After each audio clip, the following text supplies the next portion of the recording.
রাজ্যের প্রকল্পগুলির জন্য অতিরিক্ত ব্যয় বরাদ্দ করল রেল। বৃহস্পতিবার এই বরাদ্দ মঞ্জুর করল লোকসভা।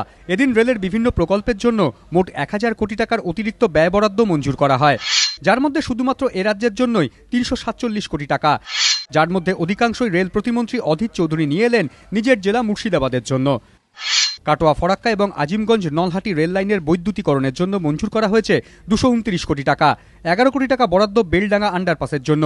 খাগড়াহাট আন্ডারপাসের জন্য বরাদ্দ করা হয়েছে 5 কোটি টাকা।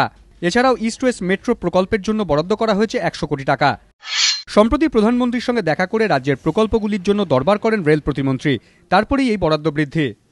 এই 1000 কোটি টাকার মধ্যে 100 কোটি টাকা কলকাতার ইস্ট ওয়েস্ট মেট্রো করিডোরকে বাঁচানোর জন্য আমাদের ব্যবস্থা করতে হলো, কারণ ইস্ট ওয়েস্ট মেট্রো করিডোর না হলে অক্সিজেন পাচ্ছে না। কাটোয়া থেকে ফারাক্কা আর এদিকে আজিমগঞ্জ থেকে নলহাটি এই ইলেকট্রিফিকেশনের জন্য এটা আমার একটা দাবি ছিল, তার জন্য 229 কোটি টাকা বরাদ্দ হয়েছে।